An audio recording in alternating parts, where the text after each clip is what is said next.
I'm Brandon Vaidyanathan. I'm an associate professor and chair of the Department of Sociology at the Catholic University of America.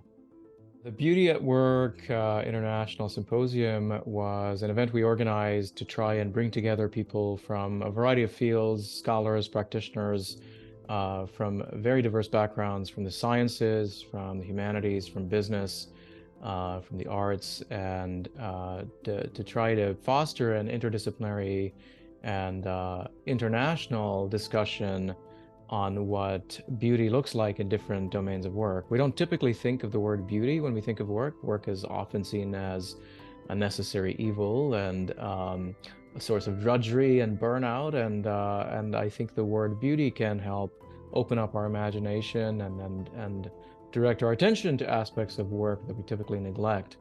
And so the goal was to really shed light on what can be beautiful, or where can we encounter beauty in the work we do. What does that mean in different fields? What are the obstacles to beauty? There may be, some debates around whether certain domains of work or life can be beautiful at all. So we really had no sort of fixed definition of beauty or agenda. We really wanted to have an open conversation, but to do it in a way that would really bring people together from very diverse walks of life to foster a conversation around this question. A couple of things that I found striking about the event, and one was that people told me that even though many of them were experts in different fields, we had neuroscientists, leading scientists from different fields, we had architects and designers, we had really accomplished business people, and all of them found themselves in settings at this event where they were novices, where they were learning something new. And that was really one of the goals for what we were trying to do, was to help people encounter something really different, something they wouldn't ordinarily come into contact with. We were bringing people together who ordinarily wouldn't be at the same event. You usually wouldn't have the CEO of a major global corporation sitting at the table right next to a sculptor and a neuroscientist and then a community organizer all at the same table. And that was the kind of thing we were trying to do. And so it really struck me that people found that kind of interaction beautiful. There were a lot of new insights. There were insights about one of the things that struck me was one of the scientists who talked about how we as human beings are the universe's becoming conscious of itself, or we give voice to the stars who don't have a voice. And so thinking about the beauty of astrophysics from that sort of perspective, from sort of existential perspective, was really striking.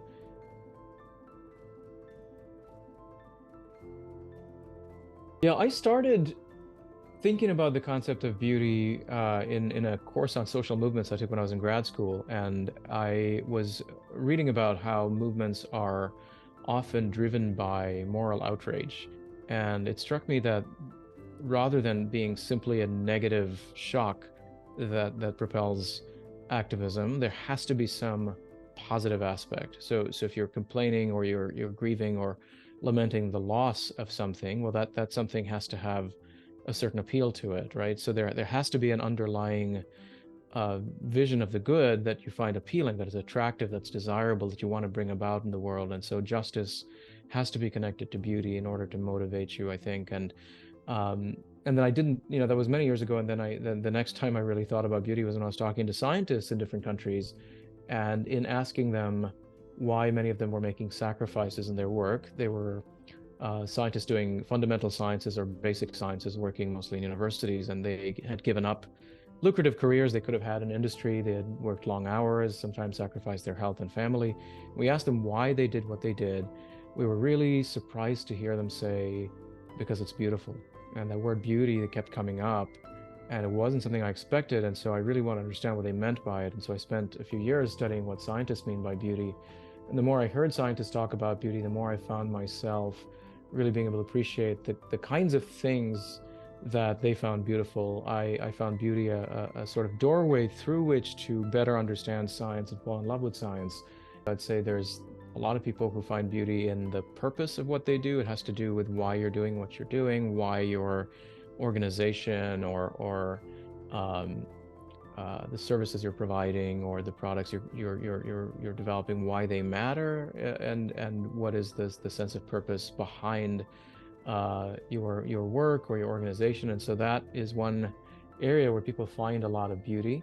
Well, I hope it will awaken us to recognizing that beauty matters. It's something that drives us. So our conceptions of the desirable, the things that we consider admirable and excellent, all of those things have to do with beauty. Our experiences of harmony and fit and unity and responses to those kinds of experiences in reality are often what we find the deepest sources of satisfaction in our lives. And there's more simple forms of beauty, like encountering, you know, beauty in nature and in the flowers or a sunrise or whatever, and those things are not trivial.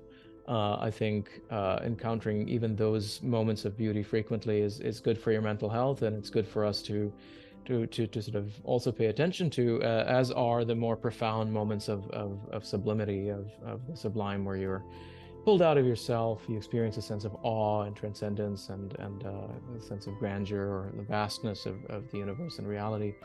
All of those things can be transformative in different ways.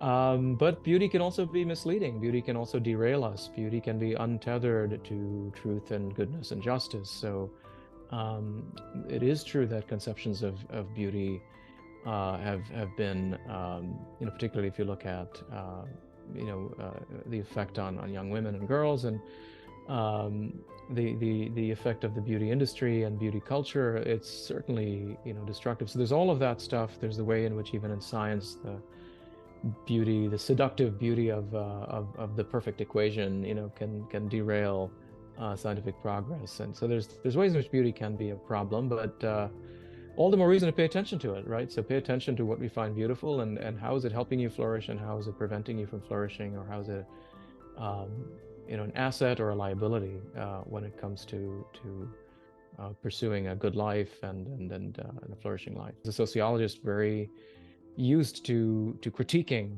institutions, organizations, social structures, and so on. And I found it surprising that there's also this other positive dimension of life that you know, I've been neglecting. And so I think a lot of what I've been doing lately in shedding light on the role of beauty at work is not to be sort of Pollyannish about it. You know, I don't want to say there's nothing negative or bad.